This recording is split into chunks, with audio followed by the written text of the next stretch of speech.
طيب بص، الفيديو ده معمول للناس اللي عايزه تخس، ما عندهاش اي حاجه في الدنيا او اي طموح في الدنيا غير ان هي تخس مثلا 10 مثلا او 15 كيلو. مش هقول لك بقى عايزه تبني عضلات، عايزه تخس وبتبني عضلات في نفس الوقت، عايزه 6 باكس، عايزه تقلب الدنيا، عايزه تخس. ناس بسيطه جدا عايزه تخس وزن معين، هنا مثلا 70 كيلو او 80 كيلو، عايز اوصل ل 70. ده كده رضا قوي. طيب احنا جايين نتكلم على اكتر حاجه بتعقد الناس وهي بتخس، وهي النشويات.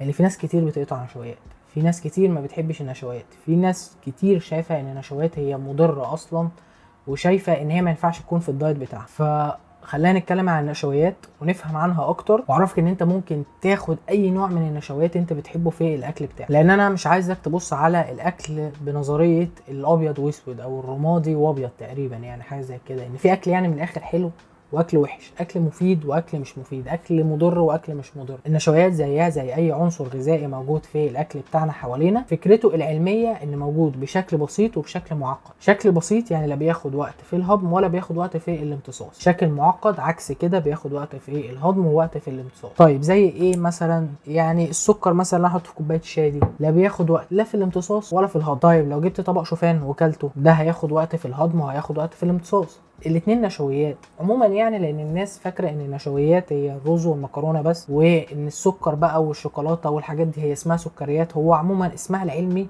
هي سكريات، سواء مكرونه سواء رز سواء شوفان سواء سكر بالمعنى الحرفي، عسل، شوكولاته، اي حاجه في الدنيا تندرج تحت اسم الكربوهيدرات فهي سكر باسمها العلمي. فبالتالي السكر ده زيه مثلا زي الشوفان، او السكر اللي في كوبايه شاي دي زي مثلا زي البطاطس، فكله نشويات. طيب فانت كده عرفت بشكل مبسط ايه هي النشويات. طيب هل كل النشويات تاثيرها واحد؟ يعني مثلا السكر اللي في كوبايه الشاي ده زي مثلا البطاطس او زي مثلا الشوفان او زي مثلا الرز؟ ببساطه هو لا. يعني في حاجه اسمها المؤشر الجلايسيمي، او ان النشويات اللي هتخش جسمي دي هتاثر على سكر الدم بتاعي بشكل عامل ازاي، وده بنقيسه من ناحيتين. اول حاجه من ناحيه الجوع ومن ناحيه الطاقه. لان ببساطه في اكل من النشويات لو انا اكلته بالنسبه للطاقه هو هيديني طاقه على المدى القصير، بس على المدى البعيد لا. بالنسبه للجوع انا غالبا مش هيشبعني، يعني ده من الاخر. في نوع من النشويات هيمدني بالطاقه لفتره حلوه وهيخليني شبعان لفتره كويسه لحد مثلا ما اجوع في الوجبه الثانيه. فبالتالي مش كل النشويات تاثيرها واحد. يعني تاني، معلقه السكر او معلقتين السكر اللي في كوبايه الشاي مش زي طبق الشوفان، لا من ناحيه الطاقه ولا من ناحيه الجوع. ده لا شبعني ولا مديني بالطاقه. الشوفان مثلا او المكرونه او ايا كان شبعني شويه ومديني بالطاقه لفتره اطول من السكر اللي موجود في الشاي. اصلا لو انت كتبت المؤشر الجلايسيمي او جلايسيميك اندكس على جوجل هيفتح لك زي ايه صور كده فيها انواع كتير قوي من النشويات، من اول الخضار والفاكهه ومثلا المكرونات بقى والرز والحاجات البسيطه زي السكر والعسل والكلام ده. هتلاقي ان كل حاجه او كل اكله معينه من النشويات ليها رقم معين. كل ما الرقم ده يكون نسبته عاليه ناحيه ال100، كل ما يكون تاثيره على الجوع والطاقه يكاد لا يذكر، اصلا انه ملوش اي فايده في النقطتين دول. وكل ما كان الرقم ده قليل اكتر، كل ما تحس ان انت الاكل ده لو انا اكلته هيشبعني شويه وهيمدني بالطاقه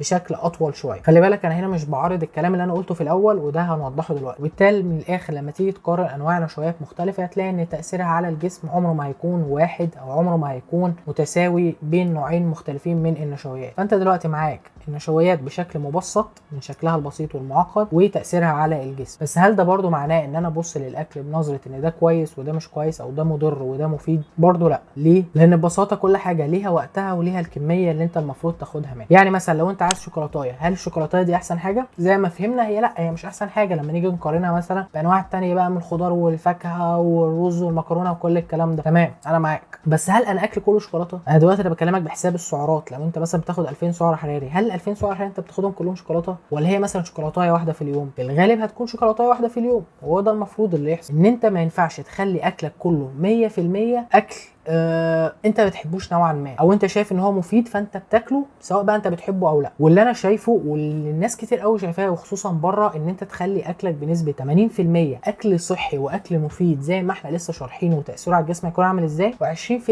من الاكل دلوقتي بنتكلم عن نشويات مش احسن حاجه ليك من ناحيه التاثير على الجسم. تمام، يعني لو الشوكولاته دي هي الحاجه الوحيده اللي انت بتدخلها جسمك في اليوم ومش احسن حاجه ومش مفيده بشكل كبير في الدايت بتاعك، بس مفيش غيرها مثلا وانت بتحب تاكلها، كل كلها عادي مفيش اي مشكله، احسبها وكلها من ضمن السعرات بتاعتك على مدار اليوم. لان انا شايف ان لا بالعكس، الشوكولاته دي انت لو شايفها مضره انا شايفها مفيده، لان لولا دي انا ما كنتش التزمت بدول. يعني لولا 20% مثلا من الحاجه اللي انا باكلها وبحبها على مدار اليوم ما كنتش التزمت ب 80%. لولا الشوكولاته ما كنتش كلت مثلا الخضار اللي ما ينفع اكله في اليوم او الفاكهه او الرز او المكرونه او ايا كان. لولا الشوكولاته دي انا ما كنتش كملت مع دول اصلا يعني. فانا شايفها بمقدار الاهميه ده، وناس كتير قوي مش مديه الموضوع ده حقه. ان انت لو ماشي على دايت اليوم في المية اكل مسلوق بقى وبروكلي مسلوق ومش عارف ايه وبتاع شوكولاتات، لا يا عم مش هاكل شوكولاتات.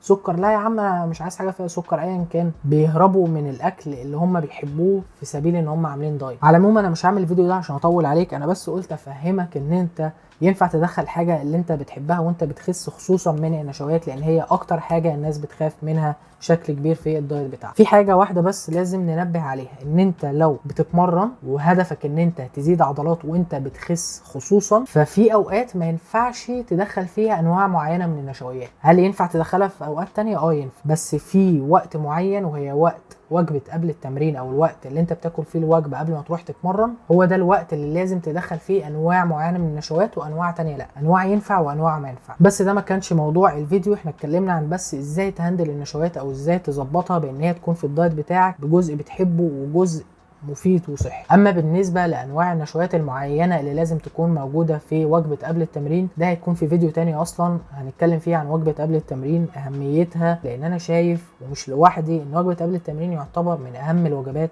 في مدار اليوم عموما، لان هي اللي بتاثر على ادائك في التمرين نفسه. دي كانت كل حاجه كنت عايز اقولها عن النشويات، ودي نهايه الفيديو. مفيش اي مصادر لان الكلام ده يعتبر بديهيات عن النشويات وعن العنصر الغذائي ده نفسه، يعني الف ب عموما يعني. وبس دي كانت كل حاجه كنت عايز اقولها. لو استفدت اي حاجه متنساش تعمل لايك شير سبسكرايب، واشوفك الفيديو الجاي.